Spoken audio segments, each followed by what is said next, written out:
Escola Bíblica Dominical de hoje, nós vamos estudar a lição de número 5, o avivamento na vida da igreja. Na aula de hoje, nós vamos expor a realidade do batismo no Espírito Santo e o público-alvo. Também nós vamos examinar o dinamismo da Igreja Apostólica. Ao final da aula, nós vamos demonstrar a importância de um ministério ungido para os dias atuais. Fique conosco para mais um estudo da Palavra de Deus na Escola Bíblica Dominical.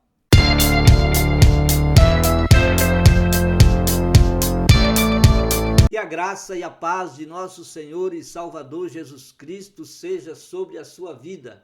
É com muito prazer, com muita alegria e satisfação que mais uma vez nós estamos aqui para juntos estudarmos a Palavra de Deus na Escola Bíblica Dominical.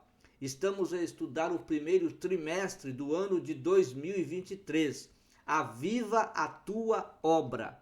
O chamado das Escrituras ao quebrantamento e ao poder de Deus. Quero pedir para você se subscrever no meu canal. Visite também o nosso site www.moldado.com, é o endereço do site. No site você pode fazer o download gratuitamente desses slides que aparecem na vossa tela, para dar a sua aula na Escola Bíblica Dominical ou estudar conosco a Palavra de Deus. Também não se esqueça de deixar aí o seu gosto para nos ajudar a cada dia mais a anunciar a Palavra de Deus. Hoje nós vamos estudar a lição de número 5, o avivamento na vida da igreja. Como se inicia o avivamento na vida da igreja? Sabemos que o avivamento, ele começa com a obediência à palavra de Deus. Quando o crente obedece à palavra de Deus, se arrepende dos seus pecados, se quebrantando diante do Senhor, esse crente é um crente avivado. O texto áureo da nossa lição, ele diz: e todos foram cheios do Espírito Santo e começaram a falar em línguas, conforme o Espírito Santo lhes concedia que falassem. Por que estes foram cheios do Espírito Santo? Porque eles estavam em oração, aguardando a promessa de Jesus, porque Jesus havia prometido que eles deveriam ir para o cenáculo e aguardar, porque o Espírito Santo seria derramado sobre eles. E então eles, em oração ali, aguardaram. E o Espírito Santo foi derramado sobre aqueles quase 120 que estavam reunidos no cenáculo. E todos, então, receberam o dom do Espírito Santo e começaram a falar em línguas estranhas. A verdade prática da nossa lição diz que ao longo dos anos a igreja experimenta avivamentos por meio do batismo do Espírito Santo e da atualidade dos dons espirituais. A igreja continua sendo avivada, obedecendo, se arrependendo e sendo cheias do Espírito Santo, ou seja, recebendo os dons espirituais e fazendo com que a obra do Senhor cresça a cada dia, nesses dias, nos dias em que nós estamos vivendo.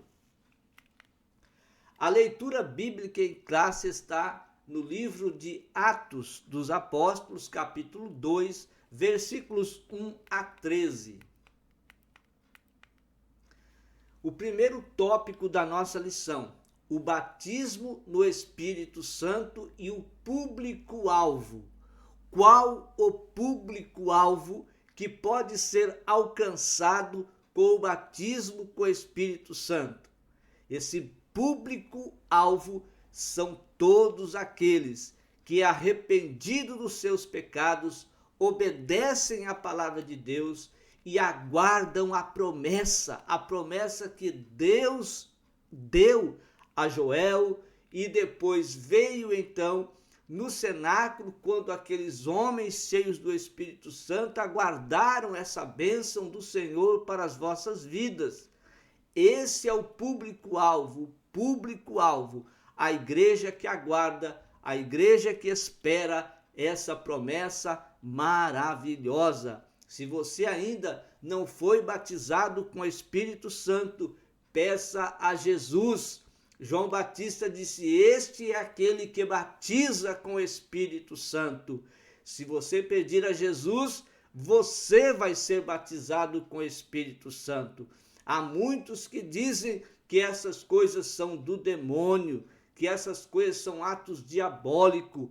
Atos diabólicos é quem pede para o diabo. Você está pedindo para Jesus. Então é Jesus que vai te batizar com o Espírito Santo. Jesus é quem quer operar esse milagre, deste glorioso dom espiritual.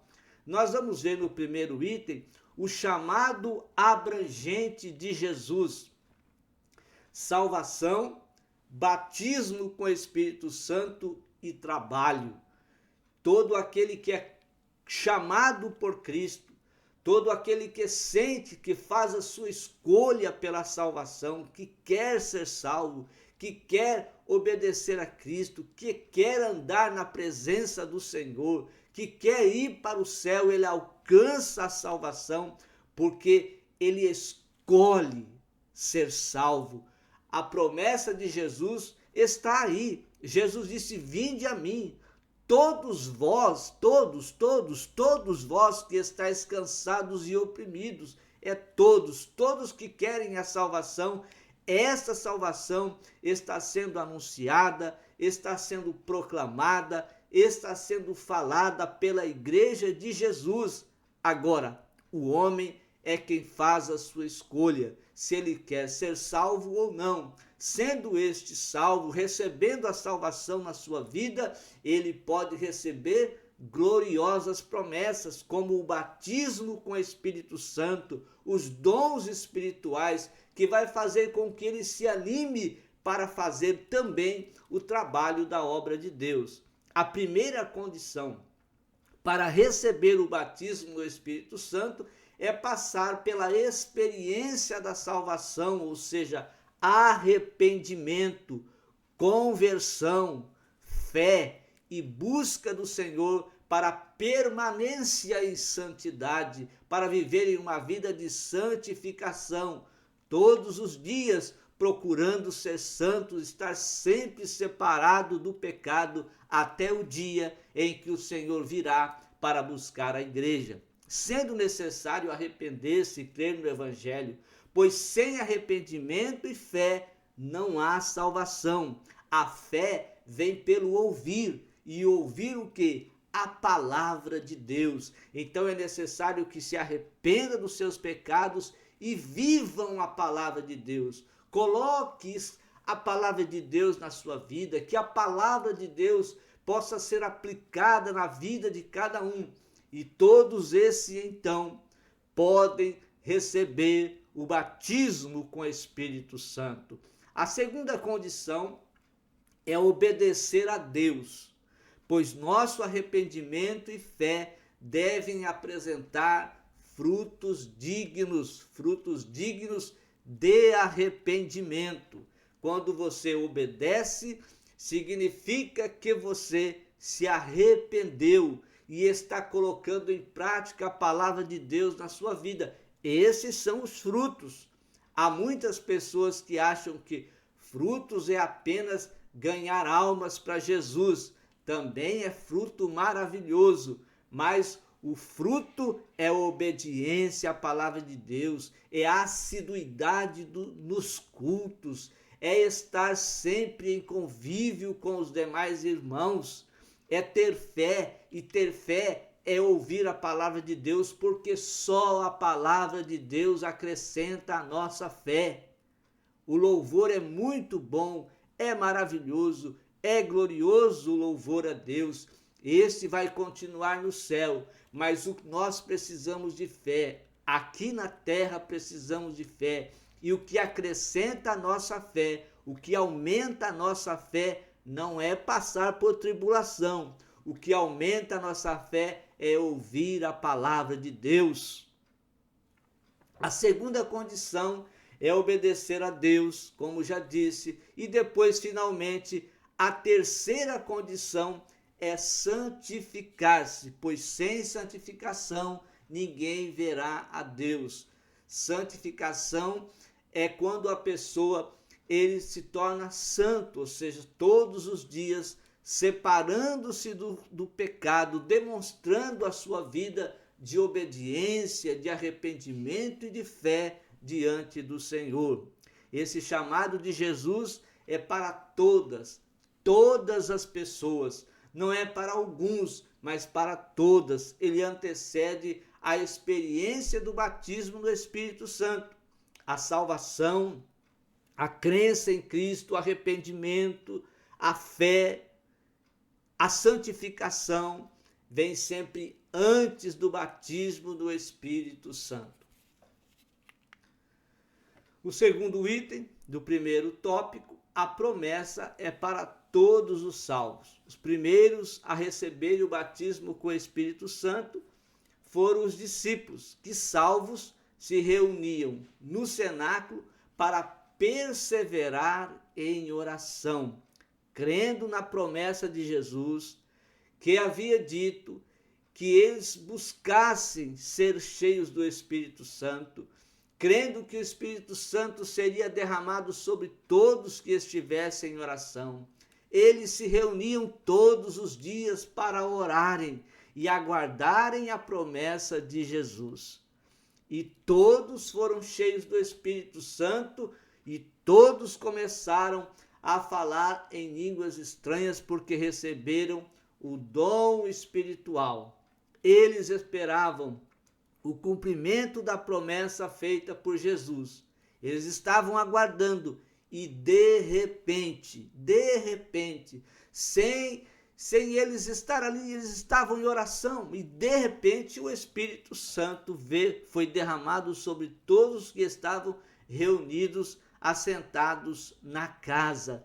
Todos estavam ali assentados, aguardando, orando, esperando a promessa de Jesus. E veio sobre eles o Espírito Santo. Assim o texto bíblico atesta a abrangência atemporal, ou seja, por todas as épocas, em todos os tempos da promessa. O batismo no Espírito Santo é para todos os salvos em todas as épocas, culturas e geografias. Não ficou só para aqueles dias, mas são para todos os dias, até os dias atuais. Jesus continua batizando com o Espírito Santo. Jesus continua distribuindo através do Espírito Santo os dons espirituais na igreja, dando a cada um conforme ele quer. Não é conforme os homens querem, mas é conforme o Espírito Santo quer. Ele usa os seus filhos, ele usa a igreja para então falar com a igreja através dos dons espirituais. O engano dos cessacionistas. Cessacionistas são aqueles que querem cessar os dons espirituais, que querem cessar o batismo do Espírito Santo, pregando as suas mensagens e dizendo que o batismo com o Espírito Santo, que os dons espirituais ficaram para trás, só foi para aqueles dias e hoje não é mais. Mas é engano, porque a igreja continua buscando o batismo com o Espírito Santo, a igreja continua recebendo os dons espirituais. O cessacionismo é uma corrente da teologia reformada e de algumas igrejas históricas que afirma que os dons espirituais cessaram na vida da igreja. Segundo essa corrente, o batismo no Espírito Santo e os dons espirituais eram apenas para os dias apostólicos e já não é mais para os dias de hoje. Mas a igreja de Jesus continua recebendo o batismo com o Espírito Santo e sendo usada com os dons espirituais. Há uma ginástica de interpretação bíblica para justificar essa invencionice histórica, ou seja, eles buscam na palavra de Deus versículos, textos, capítulos, para então cessar, para inventar, para levar uma mensagem dizendo que ficou para aqueles dias o batismo com o Espírito Santo, que só foi naqueles dias os dons espirituais e hoje não há mais. Há outros ainda que, seguindo seus teólogos, afirmam que o batismo no Espírito Santo é a própria conversão. Os discípulos, apóstolos de Jesus, eles já eram salvos, eles andavam com Jesus, eles estavam com o Senhor, mas antes de ascender ao céu, Jesus disse para ele: esperem a promessa do Pai. O Espírito Santo vai ser derramado sobre vocês, ou seja, como ele disse em Lucas 24:49, vão para Jerusalém, e então vocês vão ser revestidos de poder. O revestimento de poder é o batismo com o Espírito Santo. Nós temos o Espírito Santo automaticamente quando nós recebemos Jesus na nossa vida, mas nós precisamos desse revestimento de poder na nossa vida para continuar anunciando o Evangelho com graça e poder, para continuar fazendo a obra de Deus avivada, animada, com muita alegria, com muita graça e com muita paz no nosso coração. O engano do sensacionista. O batismo no Espírito Santo é uma experiência distinta da salvação. Veja que todos os discípulos que receberam o batismo no Espírito Santo, eles já eram salvos, mas Jesus disse: vão para Jerusalém e vocês vão ser revestidos de poder. A Bíblia ensina que os dons espirituais transbordaram os limites da igreja apostólica. Eles receberam esses dons espirituais e com esses dons espirituais eles foram levando o evangelho, pregando a palavra de Deus, anunciando a salvação, operando milagres, fazendo maravilhas, curando, enfim, fazendo a obra do Senhor, com o Espírito Santo sempre cooperando com eles, com os sinais que se seguiam. Afirmamos o batismo no Espírito Santo com evidência física de falar em línguas estranhas. Então, como o crente sabe que ele é batizado com o Espírito Santo? Há uma evidência física: falar em línguas estranhas ou línguas desconhecidas, às vezes pelos homens, mas línguas estranhas é a evidência de que alguém é batizado com o Espírito Santo.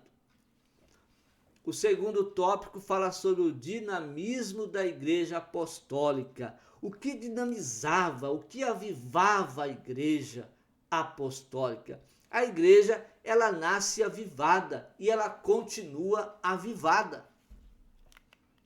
A igreja nasce avivada.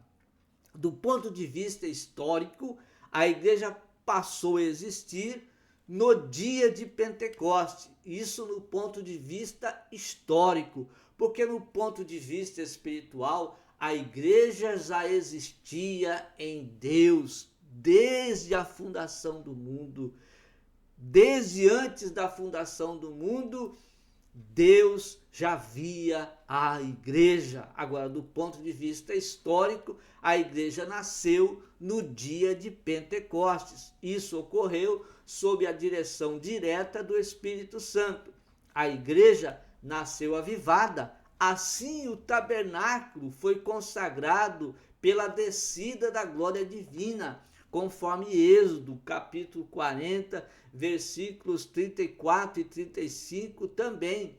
O tabernáculo foi construído e Deus com a sua glória descia ali e o povo de Israel se avivava vendo a glória de Deus.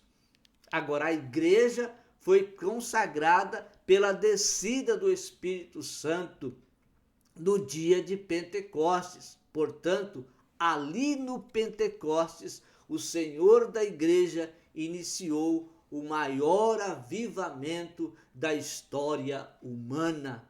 O avivamento vindo do céu, descendo sobre a igreja, descendo sobre todos aqueles que creem na promessa de Jesus, para serem então revestidos de poder e levar a mensagem do Senhor para toda a humanidade nos dias de hoje. Teve início naquele dia e continua ainda crentes cheios do Espírito Santo, a igreja avivada levando o evangelho para todos aqueles que ainda não têm a palavra de Deus, que não têm a salvação para a sua vida. A igreja depois do Pentecostes, os sinais do poder de Deus nos Atos dos Apóstolos podem ser resumidos assim, então: conversão e batismos, os quais eram frutos do arrependimento e avivamento espiritual em Jerusalém. Convertia-se, arrependendo-se dos seus pecados, e depois dos batismos, batismo em água e depois o batismo com o Espírito Santo. Após o Pentecoste, a igreja apostólica pregava na autoridade do nome de Jesus, na unção e no poder do Espírito Santo. Veja que Pedro levantou-se depois que foi batizado com o Espírito Santo, que foi revestido de poder.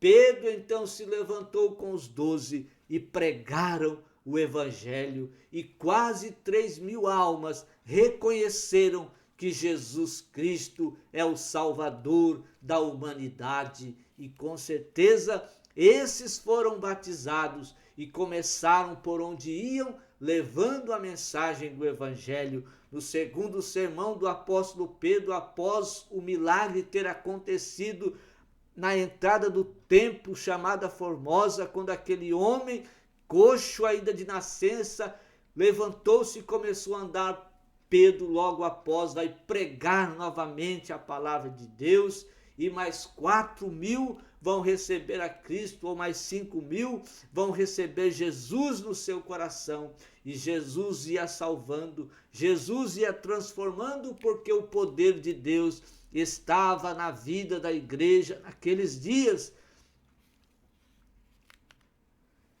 Por isso, nessa igreja havia perseverança na doutrina, na comunhão e na oração, porque esse revestimento de poder aviva a igreja, aviva o crente, e ele começa a amar as santas Escrituras, ele começa a amar mais a Cristo, a amar mais o trabalho para Deus, e ele persevera no ensino, procurando ser sempre obediente a Deus, procurando estar sempre em comunhão com Deus e com os irmãos e com Deus e com a igreja, e estar sempre na oração.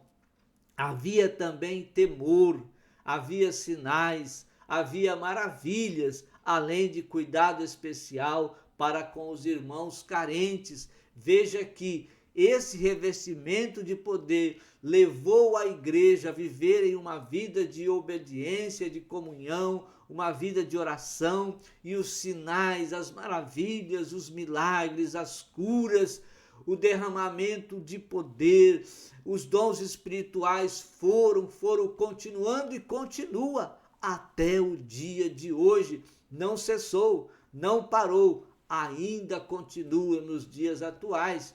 O avivamento espiritual da Igreja Apostólica revela um profundo compromisso em duas esferas: a esfera espiritual, que está relacionada com a piedade, palavra e oração, e também a social, que está relacionado com a comunhão, a suprir carência daqueles que são necessitados. A igreja tanto vive uma vida espiritual regrada com o derramamento do poder nas suas vidas, e isto leva a igreja então a praticar boas obras, a estar em comunhão com as pessoas, a ajudar as pessoas, e então isso leva a igreja a viver uma vida social sempre abençoada e ajudando as pessoas. Nós sempre dizemos e vamos continuar dizendo: fazer obras,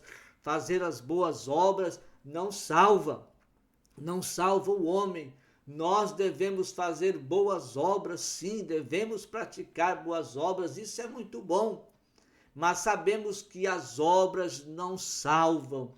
Agora, quando a pessoa faz boas obras, porque o Senhor a salvou, porque o Senhor a libertou, ele faz, então isso com mais alegria, com mais graça. Ele não vai fazer porque para ser salvo, mas ele vai fazer porque ele já é um salvo em Cristo Jesus, o nosso Senhor. O terceiro tópico da nossa lição: um ministério ungido para os dias atuais, ou seja, um trabalho ungido, toda a igreja é convidada, é chamada para prestar um trabalho para o Senhor, para servir ao Senhor. Agora, esse trabalho precisa ser na unção do Espírito Santo, para que gerem frutos, para que sejam com graça, para alcançar pessoas para o reino de Deus. Marcos 16 e 18 diz: pegarão nas serpentes, e se beberem alguma coisa mortífera, não lhes fará dano algum, e porão as mãos sobre os enfermos e os curarão. A pregação cristã deve ser acompanhada de poder, sinais e milagres. A pregação cristã deve ser acompanhada, de poder, sinais e milagres. Agora preste atenção: esses sinais podem ser manifestos por meio de salvação de vidas para Jesus. De novo, esses sinais podem ser manifestos por meio de salvação de vidas para Jesus. O pregador prega e almas vêm até o Senhor, recebendo Jesus na sua vida. Este é um sinal de que a pregação ela tem poder, de que a pregação está pregando o quê? Está fazendo o quê? Está plantando semente nos corações, e as pessoas vão receber Cristo na sua vida. Agora veja bem que esse trabalho não é o trabalho de uma pessoa, é o trabalho da igreja. A igreja em conjunto é quem prega, a igreja em conjunto é quem faz a obra de Deus. Um sai da sua casa e dá um bom testemunho, o outro sai e fala às vezes para a mesma pessoa de Jesus, outro entrega um folheto, outro convida, enfim, a igreja num todo está trabalhando, e a igreja ganha almas para Jesus. Não é o trabalho apenas de um pregador, mas é o trabalho da igreja, numa forma geral, que faz a obra de Deus, que leva, que dá um bom testemunho, que convida para a igreja, que fala do Senhor Jesus em todos os lugares, seja na igreja, seja em casa, seja onde for. Ele está sempre dando um bom testemunho do Senhor Jesus e falando a palavra de Deus. Então a pregação, ela faz com que isto aconteça. A pregação cristã, ela acompanha, ela é acompanhada desse poder e salva almas para Jesus. Os demônios, os espíritos malignos, eles não ficam nas pessoas. E esses demônios, esses espíritos malignos, a pessoa ao entrar na igreja, uma igreja santa, uma igreja avivada, esses espíritos vão embora, são expulsos, eles saem das pessoas e as pessoas ficam ali quebrantadas para receber Jesus no coração. Então veja bem que expulsão de demônios não é expulsão de empoderamento, ou seja, possessão. Há pessoas que são possessas de demônios. Os demônios se empoderam na vida deles. E aí é um caso à parte a ser tratado. Esses demônios também serão expulsos pelo poder do nome de Jesus. E as pessoas então ficarão livres para servir a Deus. Lembrando que esse empoderamento de demônio na vida das pessoas não podem atrapalhar o culto ao Senhor, não pode atrapalhar a celebração de adoração a Deus. Os crentes devem sempre continuar adorando, sempre continuar louvando, sempre continuar glorificando a Deus quando se reúnem na igreja para cultuar ao Senhor. Esses demônios, essas pessoas que às vezes são empoderadas, não podem atrapalhar o culto a Deus, porque o demônio quer atrapalhar, o diabo não quer que nós cultuamos ao Senhor. Então, esses são casos à parte que deve ser expulso esse demônio, mas nunca atrapalhar o culto ao Senhor.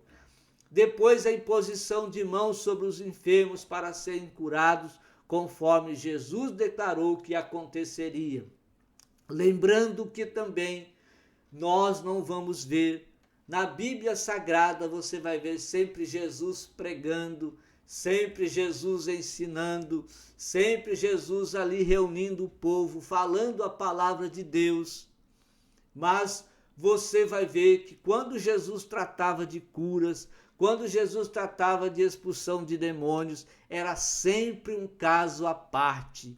Quando Jesus pregava, até houve vezes que Jesus pregou e as pessoas foram embora, não queriam ouvir a verdade.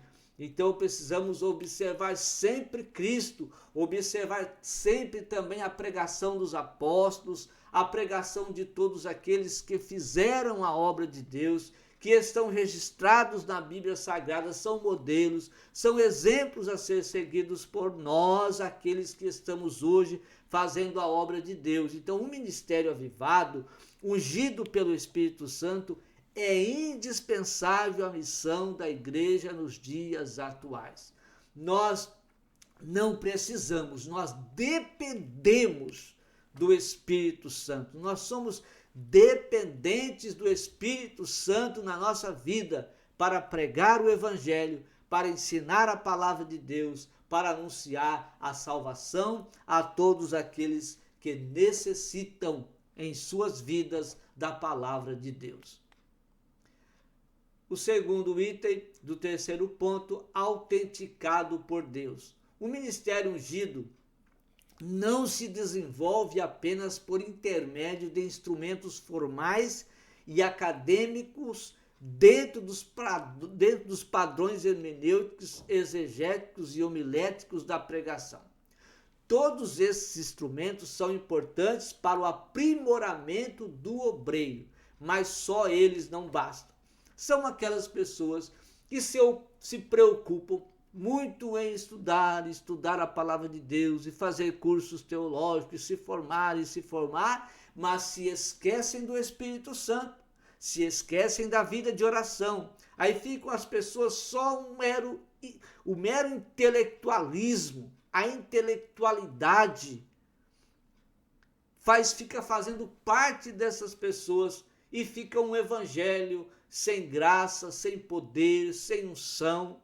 Então, todos esses são bons. Nós precisamos estudar, precisamos nos formar, precisamos da hermenêutica, precisamos da homilética, precisamos entender, compreender, estudar, nos formar, mas nós não podemos nos esquecer de orar, de buscar o poder de Deus para a nossa vida, para anunciar a salvação. Então, só isso não basta.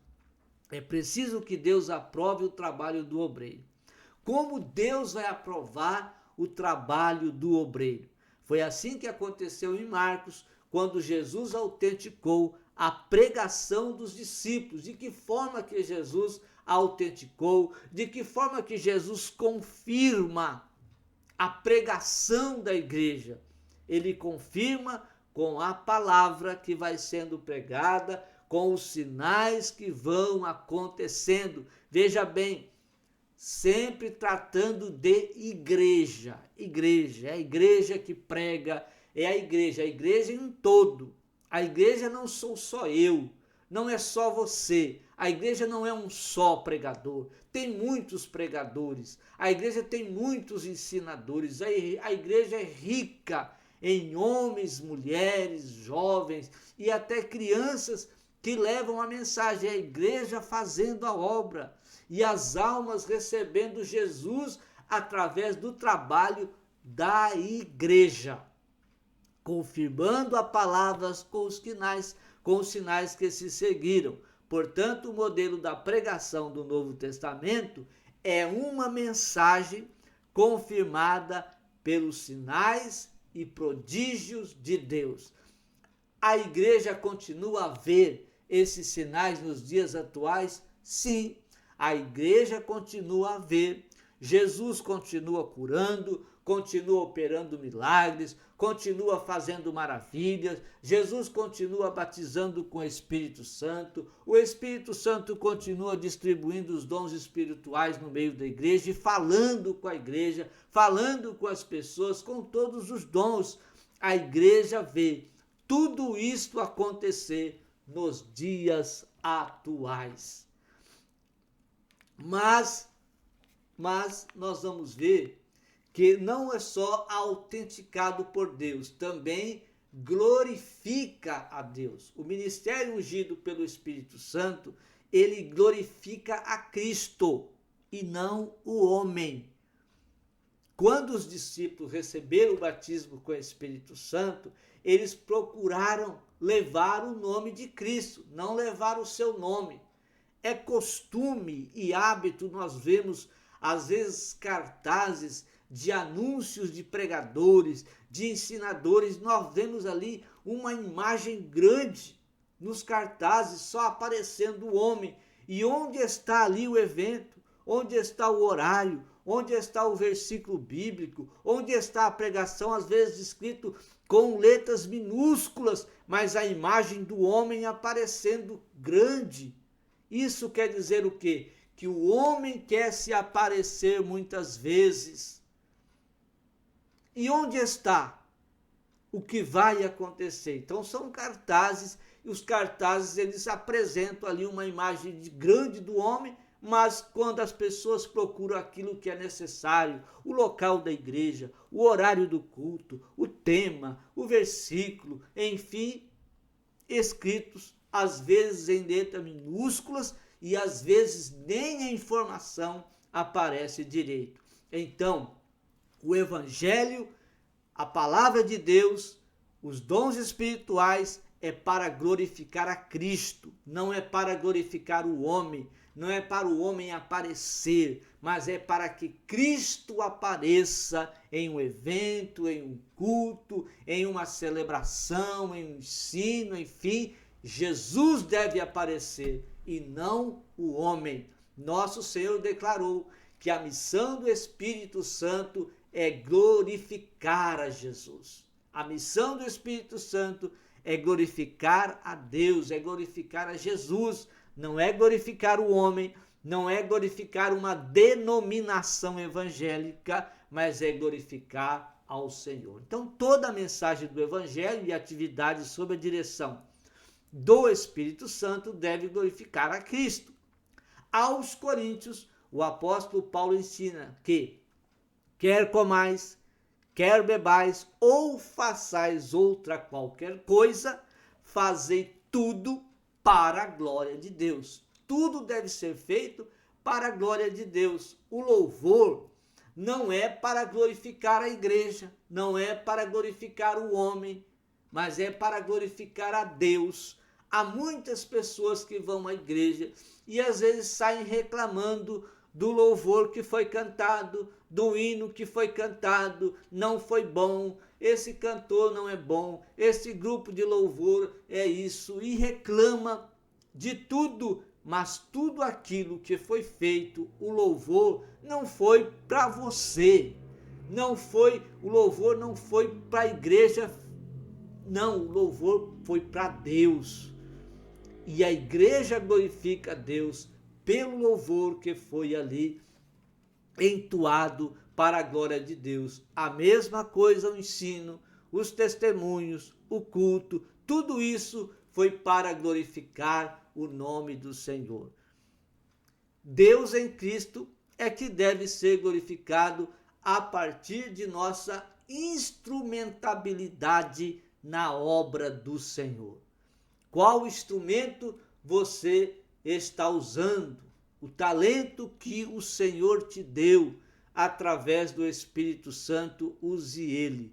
Se é cantar, cante. Se é fazer misericórdia, faça misericórdia. Se é, enfim, qualquer outro trabalho no ensino, na pregação, enfim, como líder, como trabalhador e pregador do Evangelho, use esse instrumento para glorificar o nome do Senhor na obra do Senhor. Deus abençoe sua vida, Deus abençoe ricamente a sua família e até o próximo estudo da Palavra de Deus na Escola Bíblica Dominical.